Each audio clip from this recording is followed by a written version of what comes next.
ఇక డీటెయిల్స్ చూస్తే ఎన్నికల్లో గోదావరి జిల్లాల ప్రజల తీర్పు భిన్నంగా ఉంటుంది. ఇక్కడ ఎవరు ఎక్కువ సీట్లు గెలిస్తే వారికే రాష్ట్రంలో అధికారం అనే సెంటిమెంట్ ఉంది. ఇప్పటి వరకు జరిగింది ఇదే. ఇప్పుడు ఏం జరుగుతుంది? కీలక నేతలు పోటీలో ఉన్న నియోజకవర్గాల్లో వారి గెలుపోటములపై ఆసక్తికర చర్చ సాగుతుంది.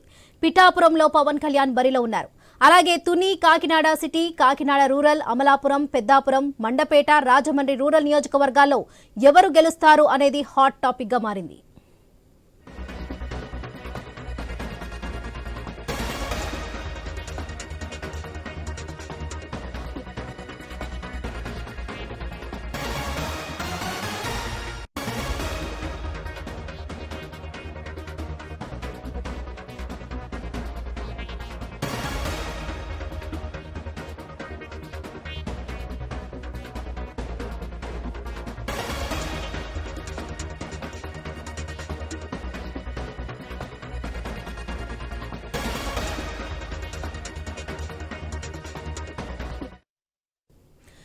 ఎన్నికల్లో గోదావరి జిల్లాల ప్రజల తీర్పు భిన్నంగా ఉంటుంది. ఇక్కడ ఎవరు ఎక్కువ సీట్లు గెలిస్తే వారికే రాష్ట్రంలో అధికారం అనే సెంటిమెంట్ ఉంది. ఇప్పటి వరకు జరిగింది ఇదే. ఇప్పుడేం జరుగుతుంది? కీలక నేతలు పోటీలో ఉన్న నియోజకవర్గాల్లో వారి గెలుపోటములపై ఆసక్తికర చర్చ సాగుతుంది. పిఠాపురంలో పవన్ కళ్యాణ్ బరిలో ఉన్నారు. అలాగే Tuni, Kakinada city, Kakinada rural, Amalapuram, Peddapuram, Mandapeta, Rajahmundry rural నియోజకవర్గాల్లో ఎవరు గెలుస్తారు అనేది హాట్ టాపిక్ గా ఉంది.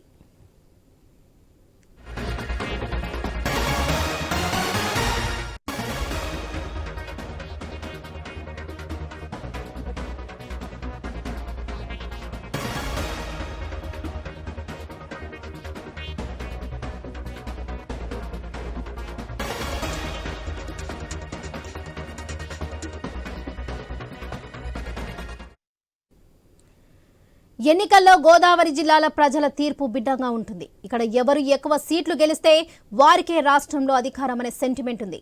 ఇప్పటి వరకు జరిగింది ఇదే. ఇప్పుడు ఏం జరుగుతుంది? కీలక నేతలు పోటీలో ఉన్న నియోజకవర్గాల్లో వారి గెలుపోటములపై ఆసక్తికర చర్చ సాగుతుంది. పిఠాపురంలో పవన్ కళ్యాణ్ బరిలో ఉన్నారు. అలాగే Tuni, Kakinada city, Kakinada rural, Amalapuram, Peddapuram, Mandapeta, Rajahmundry rural నియోజకవర్గాల్లో ఎవరు గెలుస్తారు అనేది హాట్ టాపిక్ గా ఉంది.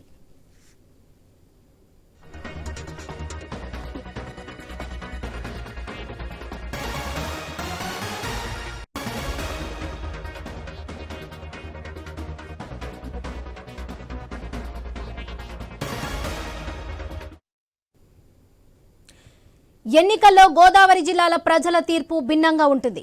ఇక్కడ ఎవరు ఎక్కువ సీట్లు గెలిస్తే వారికే రాష్ట్రంలో అధికారం అనే సెంటిమెంట్ ఉంది. ఇప్పటి వరకు జరిగింది ఇదే. ఇప్పుడు ఏం జరుగుతుంది? కీలక నేతలు పోటీలో ఉన్న నియోజకవర్గాల్లో వారి గెలుపోటములపై ఆసక్తికర చర్చ సాగుతుంది. పిఠాపురంలో పవన్ కళ్యాణ్ బరిలో ఉన్నారు. అలాగే Tuni, Kakinada city, Kakinada rural, Amalapuram, Peddapuram, Mandapeta, Rajahmundry rural నియోజకవర్గాల్లో ఎవరు గెలుస్తారు అనేది హాట్ టాపిక్ గా మారింది. ఇక ఇదే విషయంపై మరింత సమాచారం మా ప్రతినిధి రాజేష్ అందిస్తారు. రాజేష్, చెప్పండి. తూర్పు గోదావరి జిల్లాకు సంబంధించి మొత్తంగా చూస్తే జిల్లా వ్యాప్తంగా 19 సీట్లున్నాయి. దీనిలో వైసీపీకి గత ఎన్నికల్లో 14 సీట్లు వచ్చాయి. గత ఎన్నికల్లో వైసీపీకి 14 సీట్లు వచ్చాయి. టీడీపీకి 4 సీట్లు వచ్చినాయి. జనసేనకి 1 సీట్ వచ్చింది. దాంతో పోలిస్తే ఇప్పుడు 2024లో ఏపీ ఓటర్ల తీర్పు ఎలా ఉంటుందంటారు రాజేష్? ప్రస్తుతం చూసుకున్నట్టయితే మే నెల వచ్చిందంటే ఎండల తీవ్రత అయితే ఉంటుంది. అయితే వర్షాలు వచ్చినప్పటికీ కూడా పక్క ఏవైతే ఎన్నికల వేడైతే రోజు రోజుకి కీటకి ఇటువంటి నేపథ్యం చూసుకుంటే ఏవైతే ఉమ్మడి తూర్పు గోదావరి జిల్లాలో ఓటర్ల తీర్పు ఏం చెప్తే పై అధికారులకు అదే వస్తుందని చెప్పి ఒక నానుడైతే ఉంది. ఇటువంటి నేపథ్యం చూసుకుంటే 2019 చూసుకుంటే 19 కాన్స్టిట్యూన్సీ సంబంధించి ఒక పక్క 14 కాన్స్టిట్యూన్సీలు వైసీపీకి, 4 టీడీపీకి, 1 జనసేన రాజ్యాలు వచ్చింది. ఇటువంటి నేపథ్యంలో చూసుకుంటే 2024 సార్వత్రిక ఎన్నికలకు సంబంధించి ఒక పక్క ఏవైతే 2019లో కాకినాడ జిల్లాకు సంబంధించి కాకినాడ చూసుకుంటే కాకినాడ టౌన్ సంబంధించి ఒక పక్క ఏవైతే కాకినాడ టౌన్ 2,40,000 ఓటర్లు అయితే ఉంటారు. అయితే ఒక పక్క కాపు మత్స్యకార సామాజిక ఎక్కువ ఉంటారు. అయితే వీరంతా చూసుకుంటే దీనికి సంబంధించి ఒక కాకినాడ సంబంధించి టీడీపీ కూటమికి ఓ పక్క పట్టం కడతారా లేక వైసీపీ పట్టం కడతారా అని చెప్పి అయితే ఓ పక్క ఎవరైతే ప్రజాప్రతినిధి వేచి చూసే పరిస్థితి కనబడుతుంది. కానీ కొన్ని స్థానిక ప్రజానికం అయితే ఏవైతే మత్స్యకార సామాజిక వర్గం ఉన్న ఎవరైతే టీడీపీ నేత వనమాడి కొండబాబుకి నేనే నగ్గుతాను నేనే చేస్తానని చెప్పి ఒక పక్క వారైతే ధీమా అయితే వ్యక్తం చేస్తున్నారు. అయితే ప్రధానంగా చూసుకుంటే కాకినాడ సిటీకి సంబంధించి ఏవైతే 2,04,000 ఓట్లు పైబడితే పోలేని, దీనికి సంబంధించి అంటే గతంలో పైబడి చూసుకుంటే ఈసారి అయితే సుమారు 6% అయితే కాకినాడ సిటీ అయితే పోలేని చెప్పుకోవచ్చు. అయితే అంటే ఏదైనప్పటికీ అంటే ఒక పక్క ఉదయం నుంచి ఒక పక్క ఎవరైతే దివ్యాంగులు కానీ ఎవరైతే వృద్ధులు కానీ వీరంతా కూడా అంటే కొంత మేర అంటే వేచి ఉన్నా కూడా వారైతే ఓటేసే పరిస్థితి కనబడింది. సుమారు 6 గంటల సమయం అయిపోయినా కూడా రాత్రి 11 అయినా కూడా వేచి ఈ యొక్క ఓటర్లు అయితే ఓట్లేసే పరిస్థితి కనబడింది. ప్రధానంగా చూసుకుంటే కాకినాడ రూరల్ చూసుకుంటే ఓ పక్క కాపు సామాజిక వర్గం, శెట్టిబలి సామాజిక వర్గం ఎక్కువ ఉంటారు. అంటే ఈ రెండు సామాజిక వర్గాలు బేస్ చేస్తే ఓ పక్క గతంలో చూసుకుంటే 2009లో ఎవరైతే కురసాల కన్నబాబు ఎవరైతే జర్నలిస్ట్ గా ఉన్నారో ఆయన ప్రజారాజ్యం పార్టీ నుంచి ఆయన 2009లో గెలుపొందారు. 2014లో ఇండిపెండెంట్ గా ఓటమి పాలయ్యారు. 2019లో వైసీపీ నుంచి గెలుపొందారు. అయితే 2024 సార్వత్రిక ఎన్నికలకు సంబంధించి ఆయన వైసీపీలో ఉన్నప్పటికీ కూడా ఒక పక్క జనసేన పార్టీ నుంచి పంతం నానాజీ ఒక పక్క పిఠాపురం నియోజకవర్గంలో పక్కనున్న ఎవరైతే పవన్ కళ్యాణ్ ఉన్నారో పవన్ కళ్యాణ్ యొక్క ప్రభావంతో కాకినాడ రూరల్ పంతం నానాజీ నెగ్గుతారని చెప్పి ఒక పక్క వారైతే ఖచ్చితంగా మేమే గెలుపొందని చెప్పి వారి కేడర్ గానీ వారు కానీ చెప్పే పరిస్థితి కనబడుతుంది. మరోపక్క చూసుకుంటే పిఠాపురం నియోజకవర్గం నుంచి అంటే 175 నియోజకవర్గాల్లో ప్రతి ఒక్కరు చూసే నియోజకవర్గం పిఠాపురం నియోజకవర్గం. అంటే పిఠాపురం నియోజకవర్గం జనసేన అధినేత పవన్ కళ్యాణ్ పోటీ చేయడం, మరో పక్క ఎవరైతే వైసీపీ నుంచి ఎంపీగా ఉన్న వంగా గీత పోటీ చేయడం. అంటే వీరిద్దరి మధ్య అయితే ఒక పక్క ఎంపీ వంగా గీత 4,000 మెజార్టీతో కూడా నేను ఖచ్చితంగా గెలుపొందని చెప్పి వంగా గీత ఏమో వ్యక్తం చేస్తున్నారు. మరో పక్క చూసుకుంటే ఎవరైతే జనసేన అధినేత పవన్ కళ్యాణ్ పోటీ చేయడం 1,00,000 ఓట్ల మెజార్టీతో పక్క జనసేన నాయకులు అలాగే వారి అభిమానులు చెప్పే పరిస్థితి కనబడుతుంది. అంటే ప్రధానంగా చూసుకుంటే ఏవైతే జనసేనకు సంబంధించి జనసేన అధినేత పవన్ కళ్యాణ్ పిఠాపురంలో పోటీ చేయడం అంటే ఓ పక్క అంటే ఈ పోటీ ఓ పక్క అయితే మరో పక్క చూసుకుంటే బెట్టింగ్ రాయలు అంటే ఏవైతే పులివెందుల్లో పవన్ కళ్యాణ్ పులివెందుల్లో జగన్మోహన్ రెడ్డి అంటే ఆయనకి మెజార్టీ ఎంతవరకు వస్తుంది, అలాగే పిఠాపురం సంబంధించి పవన్ కళ్యాణ్ మెజార్టీ ఎంతవరకు అని చెప్పైతే వీరిద్దరి మధ్య అయితే హోరాహోరీ బెట్టింగ్ అయితే భారీగా కొనసాగుతూ చెప్పుకోవచ్చు. ఇటువంటి నేపథ్యంలో చూసుకుంటే ఓ పక్క పిఠాపురం నియోజకవర్గంలో చూసుకుంటే కాపు సామాజిక వర్గం అలాగే మత్స్యకార సామాజిక ఎక్కువ ఉంటారు. అయితే అంటే ఈసారి చూసుకుంటే ఎవరైతే జనసేన అధినేత పవన్ కళ్యాణ్ కాపు సామాజిక వర్గం కావడంతో గతంలో ఏవైతే 2014లో అంటే 2 చోట్ల వారు నిలబడి ఆయన ఓటమి పాలవడం, అలాగే 2024 సంబంధించి అంటే ఖచ్చితంగా పిఠాపురం నియోజకవర్గంలో గెలుపొందుతారనే ఒక భావంతో అయితే పిఠాపురం నియోజకవర్గం నిలబడ్డారు. అయితే ఆయన అయితే అభ్యర్థిగా ఉన్నారు. అయితే దీనికి సంబంధించి ఒక పక్క 2024 సంబంధించి ఒక కాపు సామాజిక వర్గం అలాగే మత్స్యకార సామాజిక ఎక్కువ ఉండడంతో ఖచ్చితంగా ఏవైతే పిఠాపురం నియోజకవర్గంలో పవన్ కళ్యాణ్ గెలుపొందుతారని చెప్పి అయితే ఒక పక్క జనసేన నాయకులు అలాగే ఒక పక్క అభిమానులు అయితే భారీ మెజార్టీతో వస్తుందని చెప్పి అయితే ఒక పక్క వారైతే ఊహించే పరిస్థితి కనబడుతుంది. ప్రధానంగా చూసుకుంటే తుని నియోజకవర్గం సంబంధించి తునికి సంబంధించి రాజేష్ మీరు అన్నట్లుగానే పిఠాపురంలో పవన్ కళ్యాణ్ స్వయంగా బరిలో ఉన్నారు. మరి అక్కడ గెలుపోటములపై ఎలాంటి చర్చ జరుగుతుంది? మీరు అన్నట్లుగానే కాకినాడ సిటీ కాకినాడ రూడలో కూడా రాజకీయ సర్కిల్లో పెద్ద చర్చగా ఉంది. అక్కడ ఎలాంటి అంచనాలున్నాయి? పంతం నానాజీ జనసేన నుండి పోటీ చేసి గెలిచారు. ఇప్పుడు మీరన్నట్లుగానే వైసీపీ నుండి కురసాల కన్నబాబు కూడా బరిలో ఉన్నారు. వీరిద్దరి మధ్య పోటీ ఎలా ఉందంటారు? అంటే ప్రధానంగా చూసుకుంటే మీరు చెప్పినట్టు ఏవైతే కాకినాడ సిటీకి సంబంధించి కాకినాడ వైసీపీకి సంబంధించి ద్వారంపూడి చంద్రశేఖర్ రెడ్డి అలాగే టీడీపీకి సంబంధించి వనమాడి వెంకటేశ్వర అలియాస్ కొండబాబు వీరిద్దరూ కూడా బరిలో ఉన్నారు. అయితే గతంలో అంటే వీరికి అయితే స్వల్ప అంటే 14,000 మెజార్టీతో అయితే ఎవరైతే ద్వారంపూడి చంద్రశేఖర్ రెడ్డి గతంలో అయితే వారు గెలుపొందారు. అయితే ఈసారి చూసుకుంటే దానికి భిన్నంగా చూసుకుంటే అంటే మత్స్యకార సామాజిక వర్గం చెందిన ఎవరైతే వనమాడి కొండబాబు ఉన్నారో అంటే కాకినాడ సిటీకి సంబంధించి ఓ పక్క మత్స్యకారులు ఓ పక్క కాపు సామాజిక ఎక్కువ ఉంటారు. అంటే మత్స్యకార సామాజిక వర్గం సుమారు 46,000 మంది ఉంటారు. అలాగే కాపు సామాజిక వర్గం 56,000 మంది ఉంటారు. అంటే కాకినాడ సిటీకి సంబంధించి డిసైడింగ్ ఫ్యాక్టర్ అయితే కాపు మత్స్యకారులు అయితే ఎక్కువ ఉంటారు. అంటే ఎవరైతే మత్స్యకార సామాజిక వర్గంలో ఉన్న వనమాడి వెంకటేశ్వరరావు అంటే మత్స్యకారులంతా నాకే ఓటేస్తారు, అలాగే జనసేన సపోర్ట్ ఉంది కాబట్టి కాపులు సామాజిక వర్గం కూడా నాకే ఓటేస్తారు, ఖచ్చితంగా నేనే గెలుపొందానని చెప్పి ఎవరైతే వనమాడి వెంకటేశ్వరరావు ధీమాకి పరిస్థితి కనబడుతుంది. మరో పక్క చూసుకుంటే అంటే మేము చేసిన అభివృద్ధి సంక్షేమం చూసి ఖచ్చితంగా మాకు ఓటేస్తారని చెప్పి ఎవరైతే ద్వారంపూడి చంద్రశేఖర్ రెడ్డి చెప్పి పరిస్థితి కనబడుతుంది కాకినాడ సిటీకి సంబంధించి. కాకినాడ రూరల్ లో అయితే ఎవరైతే పంతం నానాజీ అలాగే కురసాల కన్నబాబు వీరిద్దరూ అయితే 2019లో ఫ్యాన్ గాల్లో ఎవరైతే కురసాల కన్నబాబు గెలుపొందారో, అలాగే 2024 సంబంధించి ఓ పక్క వైసీపీ నుంచి కురసాల కన్నబాబు ఉన్నప్పటికీ రైట్. జనసేన సంబంధించి పంతం నానాజీ, అంటే పక్కన పిఠాపురం నియోజకవర్గంలో ఎవరైతే పవన్ కళ్యాణ్ వారి యొక్క ప్రభావంతో ఖచ్చితంగా నేను గెలుపొందుతాను, నేను ఖచ్చితంగా అంటే కాపు సామాజిక చెట్టుపల్లి సామాజిక రైట్. ఇక్కడ ఉన్నారు, అంటే నేను ఈ 5 ఏళ్ల పాలనలో పాటు ఇక్కడ ప్రజల్లో ఉన్నాను, ఖచ్చితంగా నాకే ఓటేదని చెప్పి ఎవరైతే పంతం నానాజీ కూడా ధీమా వ్యక్తం చేస్తారు. మరోపక్క చూసుకుంటే పిఠాపురం నియోజకవర్గం చూసుకుంటే పిఠాపురం నియోజకవర్గం నుంచి కాపు right Rajesh, thank you.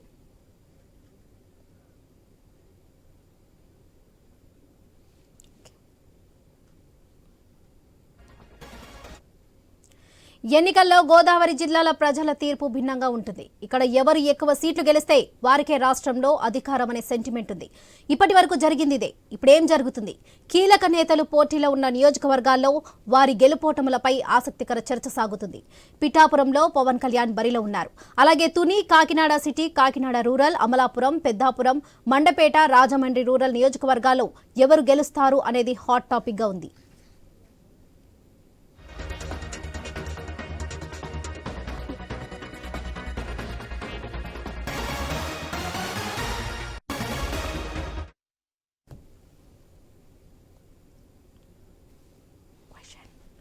Okay, right. AP ఓటర్ల తీర్పు ఎలా ఉండబోతుంది? ఎవరికి అధికారం ఇవ్వబోతున్నారు? ఓటర్ల ఆలోచన ఎలా ఉందనేది ఇప్పుడు రాష్ట్ర వ్యాప్తంగా చర్చగా నడుస్తుంది. ఇదే విషయంపై మరింత సమాచారం మా ప్రతినిధి గణేష్ అందిస్తారు రాజమండ్రి నుండి. గణేష్, చెప్పండి. విభజన తూర్పు గోదావరి, కోనసీమ జిల్లాలో గెలుపోటములపై చర్చ పీక్స్ కు వెళ్ళినట్లుగా ఉంది. అక్కడ అంచనాలపై అభ్యర్థులు ఏమంటున్నారు గణేష్? వరలక్ష్మి, మీరు అనేది ఉమ్మడి తూర్పు గోదావరి జిల్లాలో ఎక్కువ సీట్లు ఏ పార్టీ గెలిస్తే రాష్ట్రంలో ఆ పార్టీ అధికారంలో ఉంటుందనేది ప్రధానంగా వాస్తవానికి చాలా దగ్గరగా ఉంటుంది. గత ఫలితాలు కూడా దానికి అనుకూలంగానే ఉన్నాయి. ఎందుకంటే గత ఎన్నికల్లో 14 సీట్లలో వైసీపీ గెలవడంతో ఈసారి పరిణామాలు మారిపోయాయి. రాష్ట్రంలో జనసేన పార్టీ, బీజేపీ పార్టీ ఈ మూడు కూడా 2014 ఎన్నికల్లో గెలుపును రిపీట్ చేసే విధంగా 2024లో కూడా జతకట్టడం జరిగింది. దీంతో ఈసారి గెలుపోటముల్లో ప్రభావం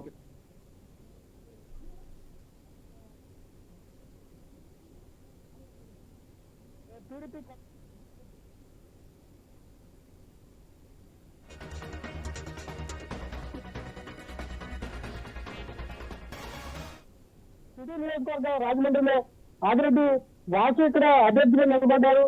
వైఎస్ఆర్సీపీ నుంచి ఎంపీగా గత ఎన్నికల్లో గెలిచినటువంటి భరత్ ఈసారి ఎమ్మెల్యే అభ్యర్థిగా బరిలో దిగారు. ఇద్దరు కూడా యువకులే కావడంతో ప్రచారంలో ఉత్సాహంగా పాల్గొన్నారు. ఇద్దరు కూడా హోరాహోరీగా పనిచేసినటువంటి సందర్భంలో ఆదిరెడ్డి వాసుతో ఎక్కువగా ఇక్కడ సర్వేలో గెలుస్తారని చర్చ నడుస్తుంది. రాజమండ్రి రూరల్ లో కూడా ఇక్కడ బొత్స చౌదరి సీనియర్ నేత, ఆయన 40 ఏళ్ల నుంచి రాజకీయాల్లో ఉన్నారు. రాజమండ్రిలో అనేక సార్లు గెలిచినటువంటి చరిత్ర బొత్స చౌదరికి ఉంది. ఈసారి కూడా ఆయన రాజమండ్రి రూరల్ లో వైఎస్ఆర్సీపీ ఒక ప్రయోగం చేసింది. మంత్రి వేణుగోపాల్ ఇక్కడ తీసుకొచ్చి బొత్స చౌదరి మీద పోటీకి చెప్పడం జరిగింది.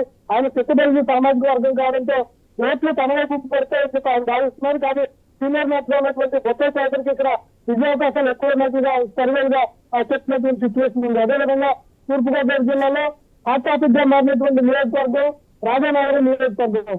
జనసేన అధ్యక్షుడు పవన్ కళ్యాణ్ మొట్టమొదటిగా ఏడాది 2024 ఎన్నికల్లో ప్రకటించినటువంటి పేరు రాజానగరం నియోజకవర్గం బత్తుల బలరామకృష్ణ. అయితే జకంపూడి రాజా అనేది మాస్ లీడర్ గా ఆ పేరుంది నియోజకవర్గంలో. ఆయన కుటుంబం 40 ఏళ్ల నుంచి రాజకీయాల్లో ఉంది. ఆ పేరును నిలబెట్టుకునే విధంగా ఈసారి కూడా ఆయన గెలిచినటువంటి సందర్భం కనిపిస్తుంది. గణేష్, అమలాపురంలో మంత్రి విశ్వరూప్ కూటమి నేతలు వేస్తున్న లెక్కలేంటి?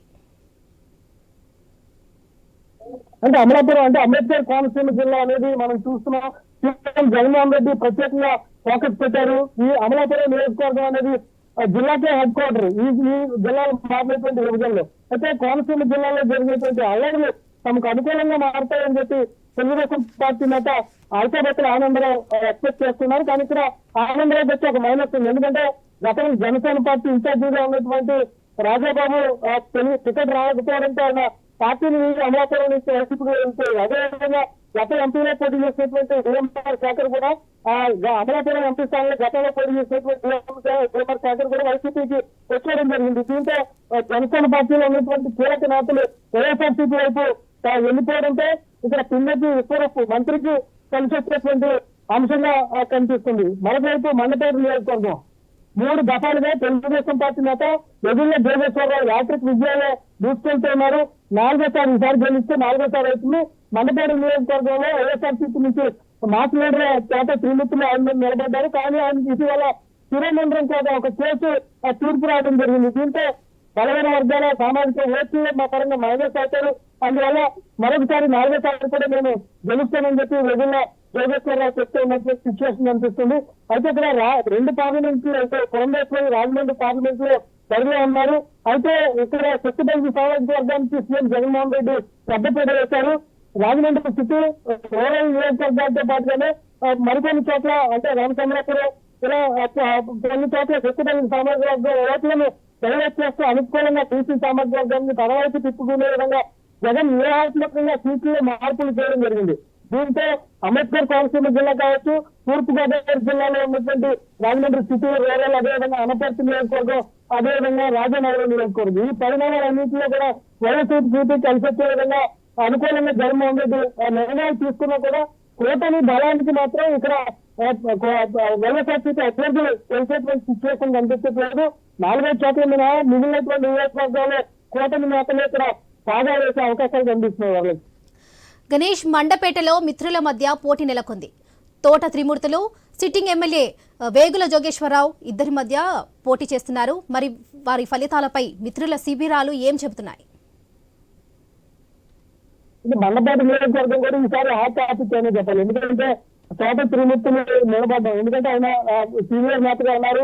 గతంలో రామచంద్రపురం నియోజకవర్గంలో ఆయన అంటే స్వతంత్ర అభ్యర్థిగా గెలిచినటువంటి సత్తా ఉన్నటువంటి నేత తోట త్రిమూర్తులు. అలాంటి నేత ఇప్పుడు మండపేట నియోజకవర్గంలో సీఎం జగన్మోహన్ రెడ్డి ఎదుర్ల దేవేశ్వరరావుని ఖచ్చితంగా ఓడించాలి అన్న ఒక నిర్ణయంతో అక్కడ నిలబెట్టారు. ఆ దృష్టిలో మండపేటలో కూడా తోట త్రిమూర్తులు ఎదుర్ల దేవేశ్వరరావుకి గట్టి పోటీ ఇచ్చారు. చాలా కాలంగా ఆయన గ్రౌండ్ రిపోర్ట్ అంటే గ్రౌండ్ లెవెల్లో ఓటర్లను ఆకట్టుకునే దృష్టిగా మా తోట త్రిమూర్తులు పనిచేస్తూ వస్తున్నారు. దానికి తోడు ఆ నవరత్నాల పథకాలు, ప్రభుత్వం ఇచ్చినటువంటి పథకాలు ఎస్సీ, బీసీ, మైనారిటీ, అదేవిధంగా ఎస్సీ ఇవన్నీ కూడా సమయపదే వస్తాయని చెప్పి తోట త్రిమూర్తుల వర్గాలు అయితే భావిస్తున్నాయి.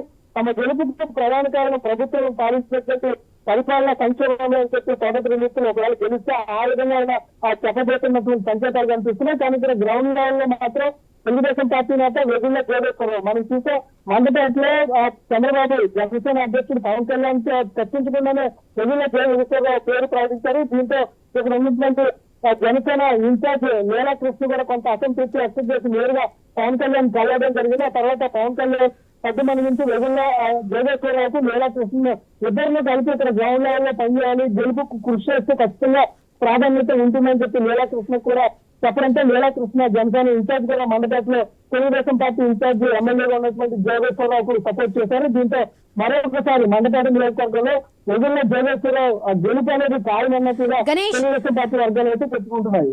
గణేష్, పెద్దాపురం, రాజమండ్రి రూరల్ నియోజకవర్గాలను టీడీపీ మళ్లీ నిలబెట్టుకుంటుందంటారా? కూటమి నేతలు ఏమంటున్నారు? అండ్ వాటిపై వైసీపీ నేతల వాదన ఎలా ఉందంటారు?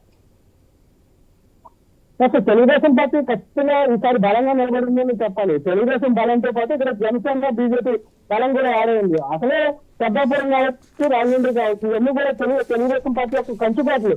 సాధారణంగా 151 మెజారిటీ సీట్లు గత ఎన్నికల్లో గెలిచినటువంటి జగన్ వేలోనే ఈ ప్రాంతాలు తెలుగుదేశం వైపు నేతటువంటి సందర్భం. అలాంటిది ఇప్పుడు కూటమి రాష్ట్ర వ్యాప్తంగా కూడా ప్రభావం చూపిస్తుంది. ఇలాంటి సందర్భంలో వైసీపీ ప్రభావం చూపిస్తుందంటే అది ఇక్కడ నమ్మేటువంటి సిచ్యువేషన్ లేదు. కాబట్టి పెద్దాపురంలో శివరాజప్ప మాజీ మంత్రి, హోంమంత్రిగా పనిచేశారు. ఆయన కాపు సామంతి వర్గంలో ఈ జిల్లాలో ప్రధాన పాత్ర వహిస్తూ ఉంటారు. అదేవిధంగా వైసీపీ నుంచి దొరబాబు ఉన్నారు. ఎన్నో దొరబాబు కూడా గట్టి పోటీ ఇస్తున్నప్పటికీ కూడా ఎక్కువగా పెద్దాపురం నియోజకవర్గంలో మరొకసారి శివరాజప్ప ఇక్కడ పాదాలు వేసేటువంటి అవకాశాలు కనిపిస్తున్నాయి. రాజమండ్రి ప్రాంతాల్లో మాత్రం ఇక్కడ గతంలో బుట్టల చౌదరి గెలిచారు. ఆయన మరొకసారి గెలిచేటువంటి సంకేతాలు ఉన్నాయి. అదేవిధంగా రాజమండ్రి సిటీలో ఆదిరెడ్డి భవానీ గతంలో గెలిచారు. ఇప్పుడు ఆయన భర్త ఆదిరెడ్డి వాసు బరిలో ఉన్నారు. ఆయన కూడా గెలిచేటువంటి అవకాశాలు ఉన్నాయి. Right Ganesh, thank you.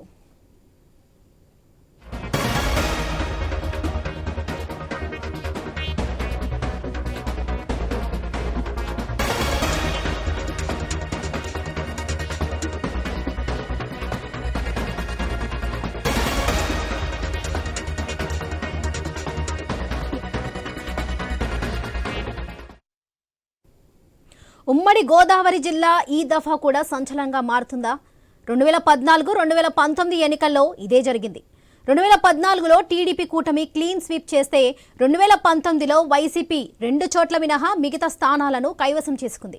ఈ జిల్లాలో కీలక నియోజకవర్గాలు, కీలక నాయకులు బరిలో ఉన్న సెగ్మెంట్లు అనేకం ఉన్నాయి. వాటిలో నిడదవోలు, ఆచంట, నర్సాపురం, ఉండి, తణుకు, భీమవరం, తాడేపల్లిగూడెం, ఏలూరు, దెందులూరు, గోపాలపురం ఉన్నాయి. ఇక్కడ పోటీ చేసిన నేతలు కీ లీడర్లే కావడంతో ఎవరిది గెలుపు, ఇంకెవరిది ఓటమి అన్నది అంతు చిక్కడం లేదు.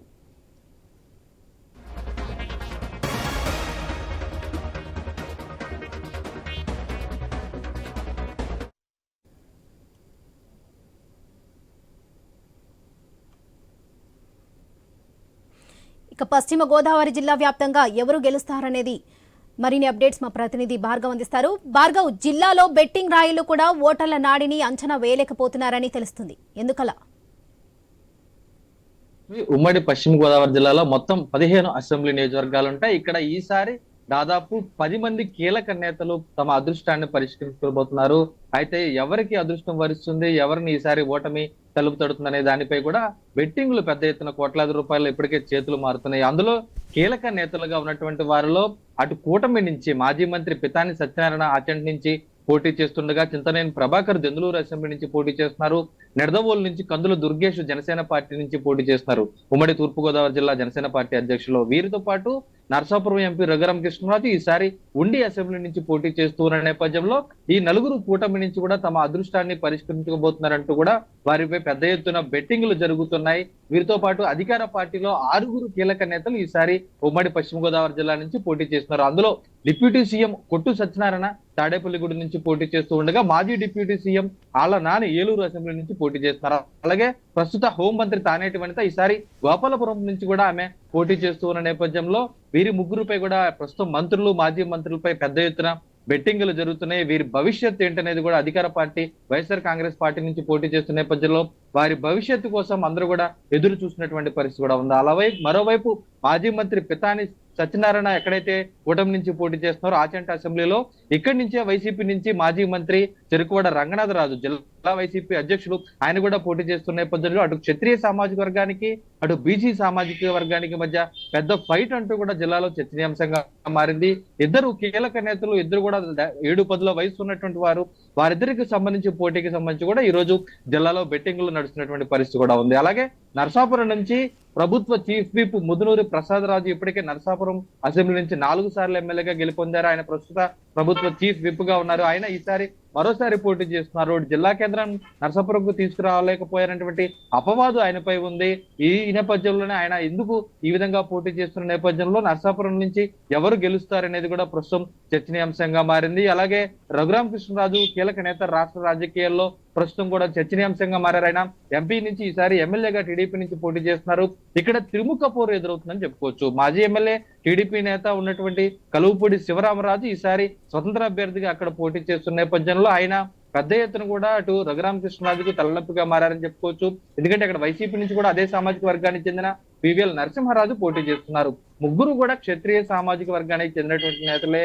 ఆ ఉండి అసెంబ్లీ నియోజకవర్గం ఆ సామాజిక వర్గానికి కంచుకోటను కూడా చెప్పుకోవచ్చు. అయితే రఘురామకృష్ణరాజుకు 1 సైడ్ గా ఉంటుంది, 40,000 మెజారిటీ వస్తుందంటూ ముందు నుంచి బెట్టింగ్లు జరిగినప్పటికీ కూడా పోలింగ్ జరిగి ఆ తర్వాత కౌంటింగ్ సమయం దగ్గర పడుతున్న కొద్దీ కూడా మెజారిటీ తగ్గిపోయి అటు శివరామరాజుకి ప్లస్ పాయింట్ గా మారుతున్నటువంటి పరిస్థితి కూడా ఉంది. శివరామరాజుకు దగ్గరగా 20 నుంచి 25,000 ఓట్లు పోలవుతాయి స్వతంత్ర అభ్యర్థికి అంటూ ఉన్న నేపథ్యంలో అది వైసీపీకి. భార్గవ్, నిడదవోలు, ఏలూరు, దెందులూరు, గోపాలపురంలో లెక్కలు ఎలా ఉన్నాయంటారు? అక్కడ అభ్యర్థుల అంచనాలు ఎలా ఉన్నాయి? అంటే ఏలూరు అసెంబ్లీ చూసుకుంటే కనుక మాజీ డిప్యూటీ సీఎం ఆళ్ల నాని ఈసారి వైసీపీ నుంచి 7వసారి పోటీ చేస్తున్నారు. ఇప్పటికే 6 సార్లు పోటీ చేసిన నేపథ్యంలో 3 సార్లు ఆయన ఓటమి చెందారు, 3 సార్లు గెలుపొందారు. ఈ జగన్ ప్రభుత్వంలో డిప్యూటీ సీఎం గా వైద్య ఆరోగ్య శాఖ మంత్రిగా కూడా పనిచేశారు. ఈసారి 7వసారి ఆయన పోటీ చేస్తుండగా ఆయనపై తొలిసారి అసెంబ్లీ నుంచి పోటీ చేస్తున్నటువంటి కూటమి టీడీపీ అభ్యర్థి బడేటి చంటి ఉండగా వీరిద్దరు గెలుపోవటంపై అటు బెట్టింగ్ రాయిలు అయితే పెద్ద ఎత్తున టీడీపీకి అనుకూలంగా బెట్టింగ్ కాస్తారని కూడా చెప్పుకోవచ్చు. ప్రభుత్వ వ్యతిరేకతతో పాటు ఆళ్ల నాని ఏలూరు అసెంబ్లీకి ఈసారి చేసిందేమీ లేదు అంటూ కూడా పెద్ద ఎత్తున విమర్శలు వినిపిస్తున్నాయి. అటు మరోవైపు కోవిడ్ సమయంలో కూడా వైద్య ఆరోగ్య శాఖ మంత్రిగా ఉన్న ఆయన ఏలూరుని సరిగ్గా పట్టించుకోలేదని విమర్శలు కూడా వినిపించాయి. ఆ తర్వాత నగరంలో ఉన్నటువంటి అభివృద్ధికి ఆమడ దూరంలో ఉండడం, అవినీతి ఇటువంటి ఆరోపణల నేపథ్యంలో ఏలూరు అసెంబ్లీలో కూటమికి అనుకూల పవనాలు వీస్తున్నాయని కూడా చెప్పుకోవచ్చు. అయితే జగలూరు అసెంబ్లీలో మాత్రం ఇందుకు భిన్నంగా వైసీపీ టీడీపీ మధ్య పోటాపోటీ హోరాహోరీగా కూడా ఉందని కూడా చెప్పుకోవచ్చు. ఎందుకంటే మాజీ ఎమ్మెల్యే చింతనేని ప్రభాకర్ పై అనేక విమర్శలు, అనేక కేసులు ఇటీవల కూడా ఆయన దాదాపు 5 రోజుల నుంచి కూడా కనబడకుండా వెళ్ళిపోవడం, నిన్ననే దెందులూరు అసెంబ్లీ నియోజకవర్గానికి వివాదాల నడుమ రావడం నేపథ్యంలో వైసీపీ నుంచి అబ్బాయి చౌదరి సిట్టింగ్ ఎమ్మెల్యే పోటీ చేస్తున్నారు. వీరిద్దరి మధ్య ఖచ్చితంగా హోరాహోరీ పోరుంది. కూటమికి అనుకూల పవనాలు ఉన్నప్పటికీ కూడా చింతనేని ప్రభాకర్ కు వ్యతిరేకత పెద్ద ఎత్తున ఆ పార్టీలో ఉన్నటువంటి నేతల నుంచే గత కొద్ది కాలంగా కూడా వినిపిస్తున్న నేపథ్యంలో అది ఎంతవరకు సానుకూలంగా మారిందా లేదా అనేటువంటి ప్రశ్నలు కూడా వినిపిస్తున్న నేపథ్యంలో వారిద్దరి మధ్య కూడా హోరాహోరీ పోరుందని చెప్పుకోవచ్చు. అటు ఏలూరు టీడీపీకి అనుకూలంగా ఉన్నప్పటికీ కూడా దెందులూరు మాత్రం అది పూర్తిగా కూడా పోటీ తప్పదని కూడా చెప్పుకోవచ్చు. అలాగే గోపాలపురంలో హోంమంత్రి తానేటి వనిత కొవ్వూరు అసెంబ్లీ నియోజకవర్గం నుంచి గత ఎన్నికల్లో గెలుపొంది స్త్రీ శిశు సంక్షేమ శాఖ మంత్రిగా, ఆ తర్వాత హోంమంత్రిగా 5 సంవత్సరాలు మంత్రిగా పనిచేసినటువంటి ఆమె ఇప్పుడు గోపాలపురం అసెంబ్లీ నుంచి, అంటే కొవ్వూరులో వ్యతిరేకత ఉంది కాబట్టి గోపాలపురానికి పంపించారు, ఆమె ఇక్కడికి వచ్చి ఏం చేస్తారనేటువంటి విమర్శలు ఆమె ఎదుర్కొంటూ కూడా ఈ రోజు పోటీలో నిలబడ్డారు. కానీ ఆమెపై కూటమి నుంచి టీడీపీ తరపున మద్దిపాటి వెంకటరాజు పోటీ చేస్తున్నారు. ఆయన టీడీపీలో కీలక నేతగా ఉన్న ఈసారి తొలిసారి ఎమ్మెల్యేగా పోటీ చేస్తున్నారు. భార్గవ్, ఆచంట, నర్సాపురం, భీమవరం, ఉండిలో నేతలు గెలుపోటములపై ఏమంటున్నారు? అయితే ఆచంటలో మాత్రం ఖచ్చితంగా ఇద్దరు మాజీ మంత్రులు, ఇద్దరు కూడా వృద్ధాప్యానికి చేరువైనటువంటి వారు, ఇద్దరు నేతల మధ్య పోటీలో మాత్రం టీడీపీ కూటమికి అనుకూలంగా ప్రస్తుతం పవనాలు వీస్తున్నాయని చెప్పుకోవచ్చు. మాజీ మంత్రి పితాని సత్యనారాయణ అక్కడ గెలుపొందే అవకాశం ఉంది. అలాగే నరసాపురంలో ముదునూరు ప్రసాద్ వైసీపీ నుంచి పోటీ చేస్తుంటే జనసేన నుంచి బొమ్మిడి నాయకర్ పోటీ చేస్తున్నారు. అయితే ముదునూరు ప్రసాద్ రాజుకు తీవ్ర వ్యతిరేకత ఉన్న నేపథ్యంలో ఖచ్చితంగా జనసేన నాయకర్ 30,000కు పైగా మెజారిటీతో గెలుస్తారంటూ కూడా బెట్టింగ్లు 1కి 2 రెట్లు జరుగుతున్నాయి. అలాగే ఎక్కడైతే పాలకొల్లు నియోజకవర్గంలో కూడా నిమ్మల రామానాయుడు టీడీపీలో కీలక నేతగా, జాతీయ కార్యదర్శిగా కూడా పనిచేశారు. 2 సార్లు ఎమ్మెల్యే గెలుపొందారు. 3వసారి ఈసారి ఆయన పోటీ చేస్తుండగా గుడాల గోపి అనేటువంటి వ్యక్తిని గత ఈ ఎన్నికల్లో చివరి నిమిషంలో తీసుకువచ్చి వైసీపీ పోటీకి నిలబెట్టడంతో ఎమ్మెల్యే నిమ్మల రామానాయుడు భారీ మెజార్టీతో గెలుస్తారంటూ కూడా అక్కడ కూడా పోటాపోటీగా బెట్టింగులు జరుగుతున్నటువంటి పరిస్థితి కూడా ఉంది. అలాగే భీమవరంలో జైంట్ కిల్లర్ గా పవన్ కళ్యాణ్ పై గెలిచినటువంటి గ్రంథి శ్రీనివాస్ వైసీపీ నుంచి ఈసారి పోటీ చేస్తుండగా 2 సార్లు ఇప్పటికే కాంగ్రెస్ నుంచి, టీడీపీ నుంచి గెలిచినటువంటి పులవర్తి రామాంజనేయులు అలియాస్ సంజయబాబు ఈసారి జనసేన నుంచి పోటీ చేస్తుండగా ఆయన గెలుస్తారంటూ 1కి 1.5 పెచ్చు బెట్టింగ్ అయితే నడుస్తుంది ప్రస్తుతం అయితే. అలాగే ఉండే అసెంబ్లీలో కూడా రఘురామకృష్ణ కేవలం 5,000 ఓట్ల తేడాతో బయటపడతారంటూ కూడా మరోవైపు బెట్టింగ్ నడుస్తుండగా తణుకులో ప్రస్తుత పౌర సరఫరాల శాఖ మంత్రి కారుమూరి నాగేశ్వరరావు పోటీ చేస్తుండగా ఆయనపై ఎవరైతే టీడీపీ నుంచి పోటీ చేస్తున్నారో ఆర్మిల్లి రాధాకృష్ణ, ఆయన దాదాపుగా కూడా 40,000 మెజార్టీకి పైగా గెలుస్తారంటూ పెద్ద ఎత్తున కూడా బెట్టింగ్ జరుగుతుంది. కారుమూరి నాగేశ్వరరావుకు వైసీపీ వ్యతిరేకత వైపు ఉన్నప్పటికీ కూడా బీసీ అనేటువంటి ప్లస్ పాయింట్ ఆయనకి అనుకూలించినప్పటికీ కూడా ఇది కూటమిలో వస్తున్నటువంటి పవనాలతో జనసేన పార్టీ కూడా అక్కడ బలంగా ఉంది కాబట్టి ఆర్మిల్లి రాధాకృష్ణకు అనుకూల పవనాలు వీస్తున్నాయని చెప్పుకునేటువంటి పరిస్థితులు అయితే ఉన్నాయి. వరలక్ష్మి, భార్గవ్, తణుకు, తాడేపల్లిగూడెంలోనూ ఎలా చూడాలంటారు? అక్కడ పోటీ చేసిన అభ్యర్థులు ఎలా చూస్తున్నారు? తాడేపల్లి కూడా మొదటి నుంచి కూడా జనసేన పార్టీకి కీలకంగా ఉన్నటువంటి నియోజకవర్గం చెప్పుకోవచ్చు. 2014లో అక్కడ కూటమిలో అది బీజేపీ నుంచి పైడికొండల మాణిక్యాలరావు పోటీ చేసి గెలుపొందగా జనసేన పార్టీ మాత్రం అక్కడ బలంగా పాతుకుపోతూ ఉన్నటువంటి పరిస్థితే ఉంది. అంతకంత కూడా కేడర్ పెరుగుతూనే వచ్చింది. బొలిశెట్టి శ్రీనివాస్ ఈ ఎన్నికల్లో కూటమి నుంచి జనసేన పార్టీ అభ్యర్థిగా సీటు దక్కించుకున్నప్పటి నుంచి కూడా ఆయనకు విజయం తథ్యం అంటూ కూడా అందరూ కూడా పెద్ద ఎత్తున అనుకూల పవనాలు జనసేన వైపు బెట్టింగ్లు కాసినటువంటి పరిస్థితి ఉంది. వైసీపీ నుంచి మాత్రం డిప్యూటీ సీఎం అలాగే దేవాదాయ శాఖ మంత్రిగా ఉన్నటువంటి కొట్టు సత్యనారాయణ అటు 2004లో రాజశేఖర రెడ్డి భావాల్లో కూడా ఆయన గెలిచారు. అలాగే ఇప్పుడు 2019లో కూడా జగన్ ప్రభుత్వంలో కూడా పనిచేసి ప్రస్తుతం డిప్యూటీ సీఎం గా ఉన్నారు. ఆయనపై పూర్తి వ్యతిరేకత, మరోవైపు ఎవరైతే కే ట్యాక్స్ అనేది పెద్ద ఎత్తున కూడా విధిస్తున్నారు, ప్రజల నుంచి వసూళ్లు చేస్తున్నారు అక్రమంగా అంటూ కూడా విమర్శలు ఉన్న నేపథ్యంలో వైసీపీకి ఇక్కడ పూర్తి వ్యతిరేక పవనాలు ఉన్నాయని చెప్పుకోవచ్చు. తాడేపల్లిగూడెంలో బొలిశెట్టి శ్రీనివాస్ గెలుస్తారని కూడా స్పష్టంగా అక్కడ మెజార్టీకి సంబంధించి బెట్టింగ్లు నడుస్తున్న పరిస్థితి కూడా ఉంది. తణుకులో కూడా అటు టీడీపీ నుంచి మాజీ ఎమ్మెల్యే ఆర్మిల్లి రాధాకృష్ణ వైపు, వైసీపీ నుంచి ప్రస్తుత మంత్రి కారుమూరి నాగేశ్వరరావు మరోవైపు పోటీ చేస్తున్న నేపథ్యంలో ప్రభుత్వ వ్యతిరేకత కారుమూరి నాగేశ్వరరావుకు వ్యతిరేకం అవుతుంది. అందుకే ఆయన దాదాపు 20,000-30,000 వరకు కూడా ఓట్ల తేడాతో ఓటమి చెందుతారంటూ బెట్టింగ్ రాయిలు భారీ గెలుపోటములపై బెట్టింగ్లు కాస్తుండగా ఆర్మిల్లి రాధాకృష్ణ 60,000కు పైగా గెలుస్తామంటూ కూడా వారి ఎవరైతే అభిమానులు ఉన్నారో వారైతే మరోవైపు బెట్టింగ్లు కాస్తున్న నేపథ్యంలో ఈ విధంగా ఉమ్మడి పశ్చిమ గోదావరి జిల్లాలో మొత్తం 15 అసెంబ్లీ స్థానాల్లో 10 మంది కీలక నేతలు ఉండగా మొత్తం 15 తాము గెలుస్తామంటూ ఖచ్చితంగా కూటమి నేతలు అయితే ఈ రోజు ధీమా వ్యక్తం చేస్తున్నారు. మరో 4 చోట్ల పోటీ ఉంటుందనేది మాత్రం ప్రస్తుతం వినిపిస్తున్నటువంటి పరిస్థితి ఉంది. Right Bhargav, thank you.